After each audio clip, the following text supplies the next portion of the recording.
En 1961 à Philadelphie, une femme accouche dans un grand magasin. Peu de temps après, le médecin arrive et examine le bébé, qui ne cesse de pleurer.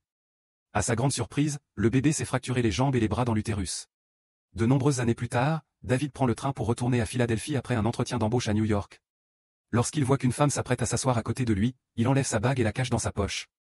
Il discute de sport et il mentionne qu'il a peur de l'eau et qu'il n'aime pas le football. Il essaie également de flirter avec elle, mais elle le rejette et change de siège. David remet alors sa bague. Soudain, le train commence à aller plus vite et tout tremble autour de David. Chez lui, le fils de David, Joseph, regarde la télévision et voit aux informations qu'un train vient de dérailler, tuant tous les passagers. Paniqué, Joseph vérifie ses notes et se rend compte que son père était dans ce train. Quelques instants plus tard, à l'hôpital, David se réveille et remarque une personne en train de se faire opérer à proximité avant qu'un médecin ne vienne le voir et lui demande son historique médical. David explique qu'il n'a jamais eu d'allergie ou de maladie sous-jacente et est surpris d'apprendre qu'il est le seul survivant de l'accident. En fait, le médecin est étonné par l'absence de douleur et de blessures de David, pas même une égratignure. En sortant de la chambre, David trouve sa famille qui l'attend. Joseph essaie de faire tenir la main de David et de sa mère Audrey, mais il la lâche rapidement. Plus tard à la maison, David dit à Audrey qu'il ne pense pas avoir obtenu le poste, mais qu'il partira bientôt de toute façon. Il s'avère qu'ils sont séparés et dorment dans des chambres différentes. Le lendemain, David assiste au service commémoratif pour les 177 victimes de l'accident. Une fois terminé, David retourne à sa voiture et trouve une enveloppe avec une carte portant le logo « Limited Edition ». Lorsqu'il l'ouvre, il ne trouve aucun nom, juste une note lui demandant combien de jours il a été malade dans sa vie. Par la suite, David se rend à son travail, qui consiste à être agent de sécurité pour une équipe de football. Avec la carte toujours en tête, il demande à la secrétaire de vérifier combien de jours de maladie il a eu. Ensuite, il regarde l'entraînement de l'équipe avec nostalgie. À la fin de la journée, son patron lui dit qu'il n'a jamais eu un seul jour de maladie depuis qu'il a pris ce poste il y a 5 ans, donc il obtient une augmentation. Ce soir-là, David demande à Audrey si elle se souvient de l'avoir déjà vu malade, car lui non. Audrey y réfléchit et admet qu'elle ne se souvient pas d'un seul jour où elle a vu David malade depuis qu'elle l'a rencontré à l'université. Un flashback nous ramène en 1974, où le bébé de tout à l'heure est maintenant un adolescent. Il s'avère qu'il a une ostéogenèse imparfaite, ce qui signifie que tous ses os sont très fragiles et qu'il finit souvent par les casser. Le garçon a peur de sortir et de se blesser à nouveau, sans parler des autres enfants à l'école qu'il appelle « Monsieur Glace ». Pour le sortir de son isolement, sa mère lui dit qu'elle lui a laissé un cadeau dehors. Le garçon rassemble son courage et récupère le cadeau, qui se trouve être une bande dessinée. Sa mère lui explique qu'il en aura une autre chaque jour où il quittera la maison.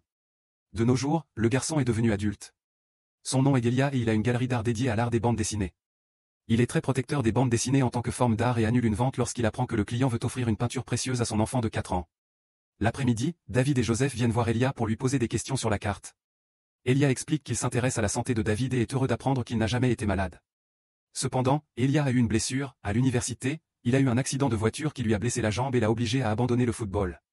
Elia explique ensuite qu'il a étudié les bandes dessinées toute sa vie et pense que les super-héros sont basés sur des histoires anciennes. En raison de sa condition médicale, il s'est toujours demandé s'il y avait quelqu'un d'autre qui était son opposé total, c'est-à-dire quelqu'un d'incassable. Lorsqu'il a entendu qu'Elia était le seul survivant de l'accident de train, il a pensé qu'il pourrait être celui-là.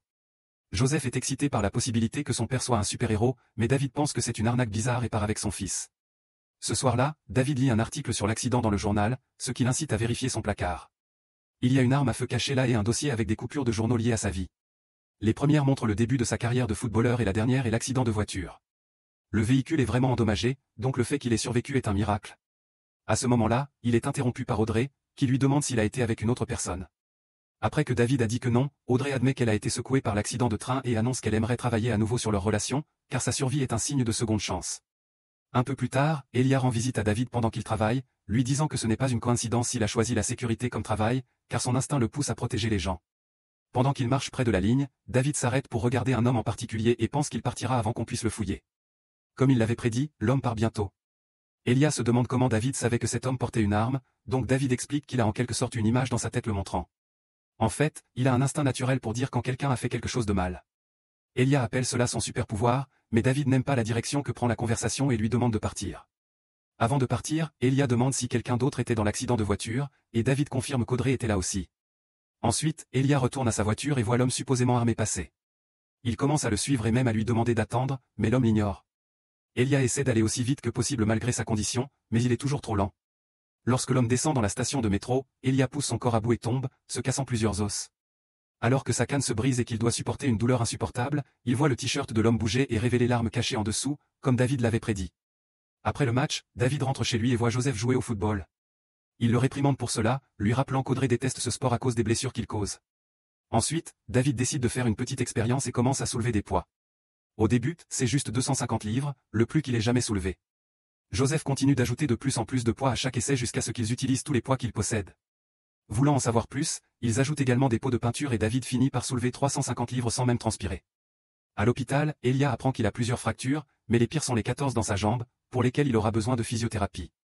Plus tard, il assiste à une séance de physiothérapie avec Audrey et en profite pour lui poser des questions sur son mariage en prétendant simplement vouloir mieux connaître son médecin. Il apprend que l'accident de voiture de David, qui l'a obligé à arrêter le football, est ce qui les a rapprochés, car elle ne supporte pas ce sport et les blessures qu'il cause. En posant plus de questions, Elia mentionne accidentellement le nom de David, ce qui rend Audrey méfiante. Elia partage sa théorie, mais Audrey ne sait pas quoi en penser. Pendant un autre match, David décide de se tenir au milieu d'une foule et chaque fois que quelqu'un le bouscule, il a une vision. Au début, ce ne sont que des voix d'un enfant qui crie, mais ensuite, il voit un homme ramasser quelque chose de suspect. Dans une poubelle? Soupçonneux, David fait sortir l'homme de la file pour le fouiller, mais ne trouve rien dans ses poches. David décide qu'il était fou de croire qu'il avait un pouvoir. À ce moment-là, David est appelé à l'école parce que Joseph a été blessé. Le professeur explique que Joseph s'est battu et se demande si David se souvient d'elle de ses années à l'école. Elle raconte l'histoire du jour où le jeune David est tombé dans la piscine et est resté au fond pendant 5 minutes. Quand ils l'ont sorti, il était mort jusqu'à ce que les paramédics le réaniment. En fin de compte, ils ont changé les règles de conduite autour de la piscine à cause de lui et les enfants partagent l'histoire comme une légende urbaine. En entendant cela, David est encore plus convaincu qu'il n'est pas un super-héros. Après avoir quitté l'école, Joseph explique qu'il s'est battu parce qu'il a défendu une fille harcelée en raison de sa race, disant qu'il veut être un héros comme son père. David essaie de lui dire qu'il est normal, mais Joseph ne le croit pas. Le soir, Audrey dit à David qu'Elia lui a tout raconté. Avant qu'il ne puisse en discuter, il découvre que Joseph a pris l'arme de David et la pointe sur lui, voulant prouver qu'il ne peut pas être blessé. L'enfant hésite pendant plusieurs secondes et David réussit à le convaincre de la poser. Le lendemain, David rend visite à Elia, qui confirme immédiatement que l'homme du stade avait une arme. Elia pense également que David n'a pas été blessé lors de l'accident de voiture, il a inventé un mensonge pour quitter le football afin qu'Audrey sorte avec lui. David ne veut pas qu'Elia continue de déranger sa famille et lui dit qu'il a eu une pneumonie enfant à cause du moment où il a failli se noyer, ce qui devrait suffire comme preuve pour abandonner le sujet.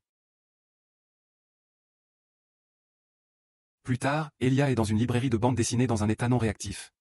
Le vendeur doit fermer la boutique, alors il commence à traîner Elia dehors dans son fauteuil roulant, mais Elia continue de bouger la roue pour le faire échouer. Après quelques tentatives, Elia parle enfin quand il trouve la bande dessinée qu'il veut. Pendant ce temps, David et Audrey laissent Joseph avec une babysitter pour qu'ils puissent sortir ensemble. Ils prennent un verre et essaient de se reconnecter, forçant David à admettre qu'il a tenu sa famille à distance parce que quelque chose ne va pas. Lorsqu'ils reviennent, la babysitter leur dit qu'elle a reçu un appel de New York disant que David a obtenu le poste. Cependant, la famille lui assure qu'ils ne vont nulle part. Il y a aussi un message sur le répondeur de la part d'Elia, expliquant que chaque héros a une faiblesse et que la kryptonite de David est l'eau. Désespéré de trouver des réponses, David se faufile au milieu de la nuit pour trouver le train de l'accident. Il regarde la voiture détruite et sait que personne de normal n'aurait pu y survivre. Cela déclenche le souvenir de l'accident de voiture et il est révélé qu'il s'en est sorti sans problème, mais qu'Audrey était coincée dans le véhicule en feu. David a utilisé sa super force pour arracher la portière de la voiture et sauver Audrey. Peu de temps après, quelqu'un est arrivé pour aider et David a trouvé étrange de ne pas être blessé. Submergé par le souvenir, David appelle Elia et admet qu'il n'a jamais souffert d'une blessure de sa vie, se demandant ce qu'il devrait faire. Elia lui dit d'aller où il y a des gens. Quelques instants plus tard, David se rend dans un endroit bondé et ouvre les bras en commençant à chercher les crimes des gens volontairement. Il voit une femme distraire un employé pour voler des bijoux, un homme jeter une bouteille sur un groupe de personnes noires en les insultant à cause de leur race, et un homme profiter d'une fille ivre inconsciente. Lorsqu'il bouscule le concierge, il découvre que cet homme a tué quelqu'un pour prendre sa maison. David attend que le concierge finisse son travail et le suit jusqu'à la maison, remarquant qu'il entre par la porte arrière.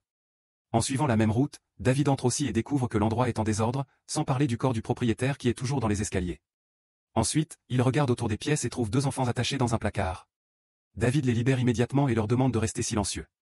Ensuite, David vérifie la pièce principale et trouve la mère attachée également. La porte du balcon est ouverte et David passe à travers, pensant que l'homme s'est échappé. À ce moment-là, le concierge apparaît derrière David et le pousse du balcon, le faisant tomber sur une surface humide. David regarde autour de lui et se rend compte qu'il est sur une bâche de piscine, qui commence lentement à couler sous son poids. Enchevêtré dans le tissu, David ne peut pas nager et continue de lutter pour respirer et survivre. Heureusement, un bâton apparaît soudainement dans l'eau et il le saisit pour être tiré hors de l'eau. Il s'avère que les enfants sont venus le sauver. Par la suite, David retourne dans la pièce principale et attrape le concierge par derrière pour l'étrangler. L'homme se débat et pousse David contre le mur, ce qui cause des dégâts sur la surface. David est toujours plus fort et parvient finalement à tuer l'homme. Ensuite, il libère la mère, mais malheureusement, elle est déjà morte. Cette nuit-là, David emmène Audrey de sa chambre pour qu'ils puissent dormir dans le même lit, le sentiment que quelque chose n'allait pas enfin disparu. Le lendemain matin, Joseph voit que ses parents se comportent très affectueusement l'un envers l'autre.